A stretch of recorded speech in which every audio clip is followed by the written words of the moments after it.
In a globalized world, I think we often, when we talk of our external engagement, especially our economic engagement, we tend to really focus on trade. Now, there's nothing wrong with that. But we often neglect work and the mobility associated with work. Just to give you a sense of what it is to which we don't pay enough attention. Last year, remittances to India were $135 billion.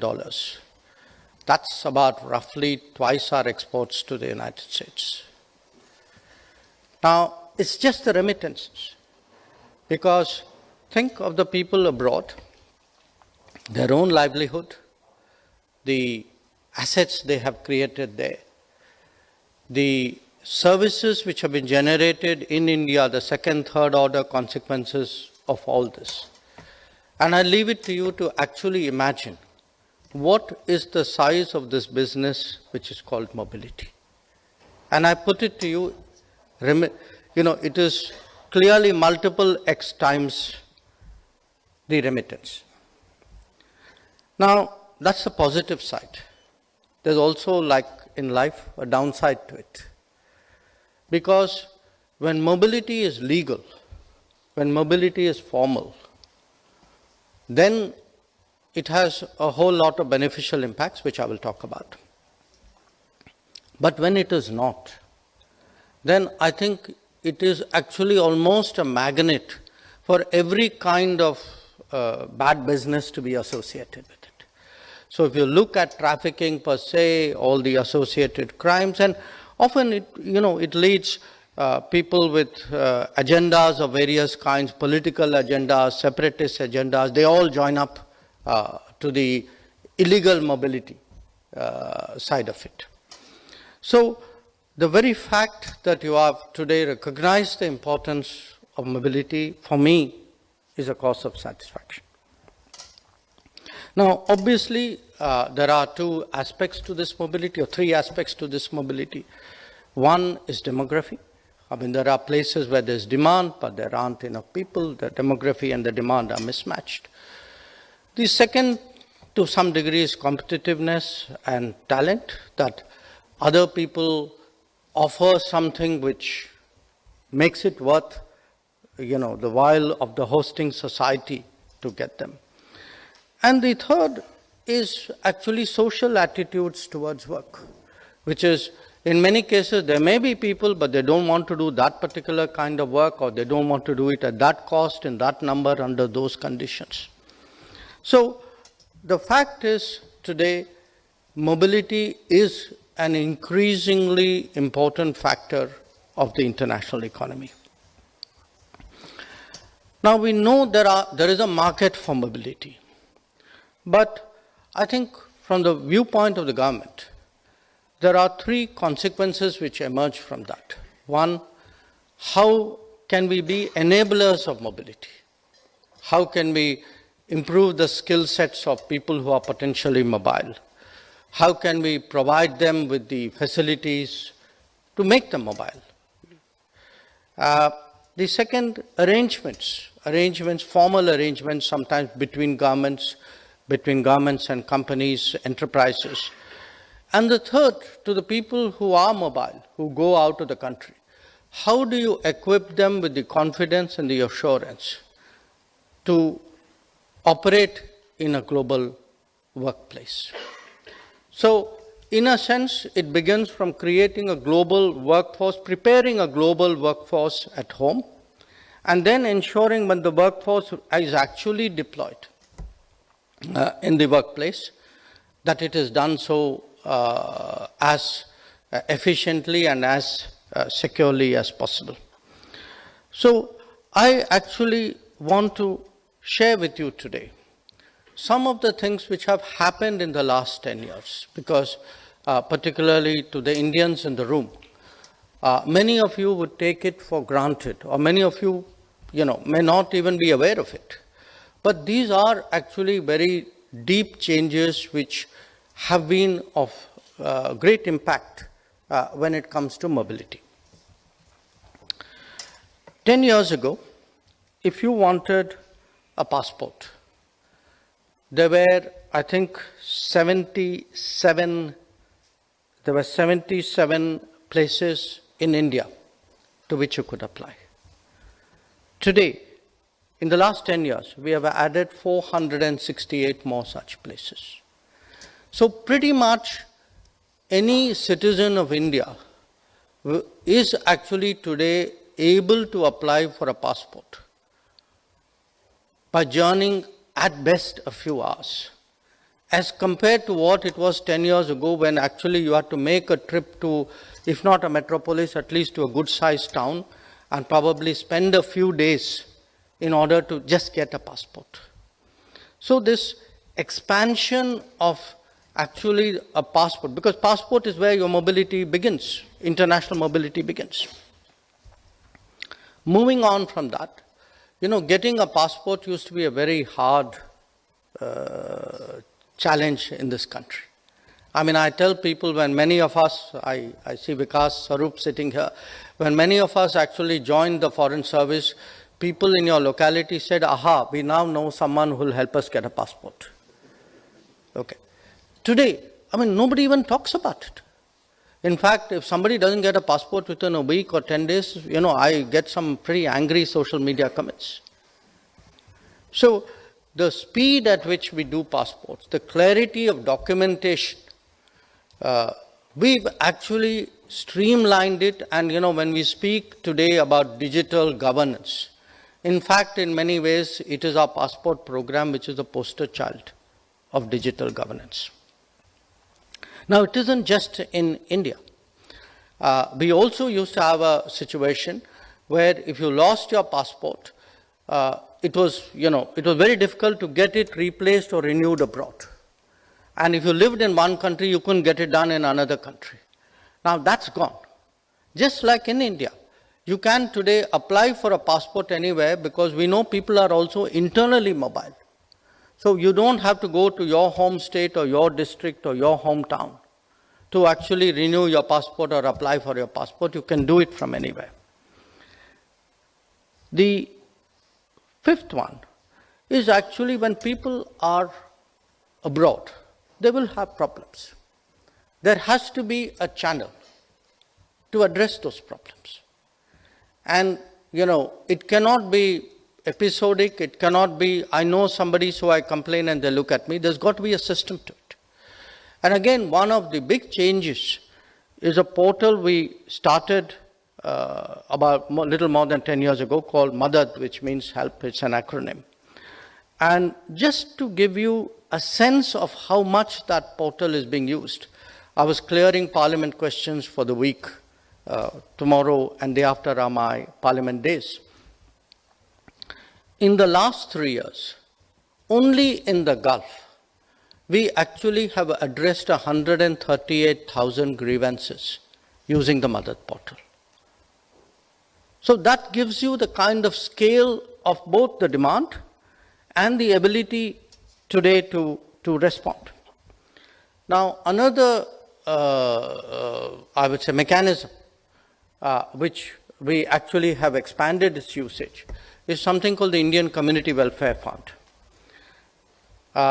We collect a cess on passport and consular services, and that is used to address the needs of people who are in distress.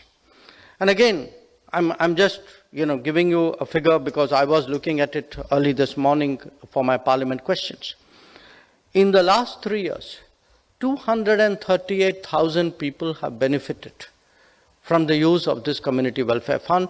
These are people for whom we may have bought tickets back home, who had legal cases abroad. In some cases, they may have passed away, so their last rites were done. There'll be a variety of stuff. So the point I'm making is that when we speak about mobility, it isn't a question of giving a speech and telling people, it's a great idea and we have comparative advantages and we should be going out. There, unless you back it up with a whole lot of practical steps on the ground, unless you actually, as I say, prepare a workforce, equip a workforce, secure a workforce outside, you are actually not doing justice to the issue of mobility. And sometimes it can be exhortative as well. We often today make it almost an SOP to visit labor camps. I mean, I think even when the Prime Minister goes abroad, particularly to the Gulf countries, you would often see him making it a point to actually visit a camp where people are working on site. Often it's a construction site or a big service site. And when that starts from the very top, I think the rest of the system certainly gets the message. And this combination, the combination of doing things physically, of using digital platforms. I spoke about grievances, even for consular services. When you live abroad, you need attestations of various kinds. You need people to certify documents of various kinds. Today we have a program called E-Seva, where most people upload it online, they get their reply online. So the embrace of digital mediums, the creation of a physical infrastructure, the improvement of services, the motivation that is given, all of this today is actually preparing a global workforce.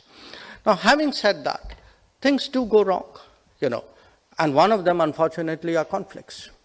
So, for a country today, which has really millions of people working abroad, we cannot afford to be impassive or agnostic when there is a conflict. So, it has become, in a way, for us, I won't even say it's a duty or obligation. We take it as a standard procedure that if there is a conflict, the moment we see that coming, our systems get ready to go to secure our people. And again, in the last 3 years, and I'm talking after Ukraine, Ukraine, roughly we brought back 20,000 people. In the last 3 years, we've actually brought back 28,000 people from different conflict zones. So this kind of gives you the kind of scale of the responsibility which happens, when you have a mobile global economy and a mobile workforce which is operating in that economy. Now, having said that, let me deal with other aspects of it, the diplomatic aspects of it. Clearly today, intergovernmental agreements dealing with mobility are a very important part of our diplomacy. We have 21 such agreements, in addition to which we have mobility provisions in some of the free trade agreements that we have done. And we certainly, in many relationships, see that as actually adding a new dimension to the relationship. I see the ambassador of Japan sitting in front of me. When Prime Minister Modi this year went for the annual summit, the understanding that we have for a greater flow of talent from India to Japan in various professions was very much a centerpiece of that visit. Moving on from that, all this would happen, as I said, if we actually prepare a workforce, we better prepare a workforce. So the emphasis that we have on skilling in India, which is of course dealt with by a different ministry, but we are really part of a whole.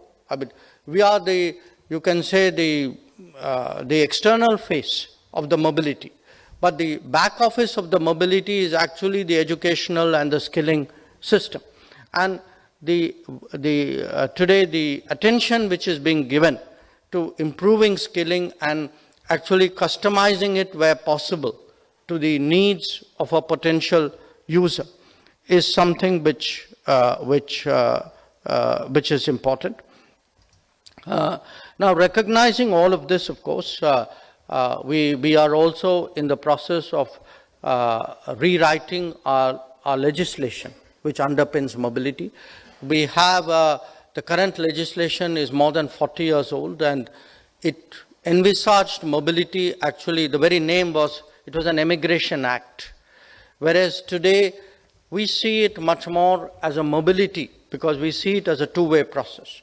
The people who go out often do come back, sometimes for shorter duration, sometimes for longer ones. So we have an overseas mobility bill today, which we have put out there for public comments. It is something, when we are ready, we propose to bring in as a legislation. Now, so far, I have spoken about the mobility of people.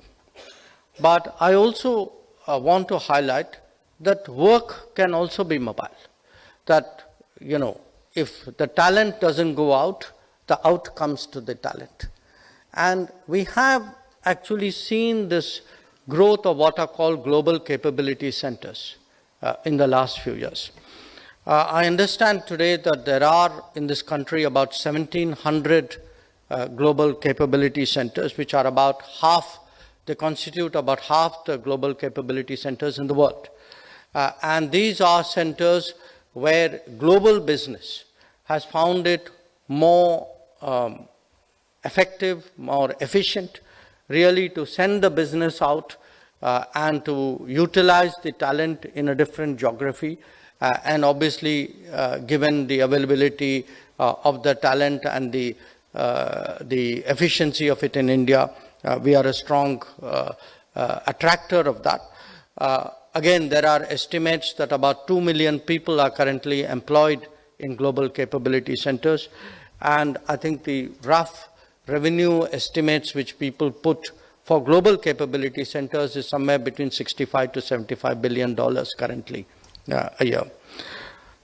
And looking ahead, I mean, certainly as we are moving to an era of AI, of higher skills, of advanced manufacturing, and also of, as I said, of social services of various kinds, we do anticipate a world which will put a greater premium on mobility. And we see ourselves, we are 1/6 of the world's population. But I think if you look in terms of the younger working age population, we would be somewhere between 1/6 and 1/4, would be closer to 1/4 actually of the global workforce of a certain demography. So our relevance to the global talent skill market is actually only going to grow with all of this.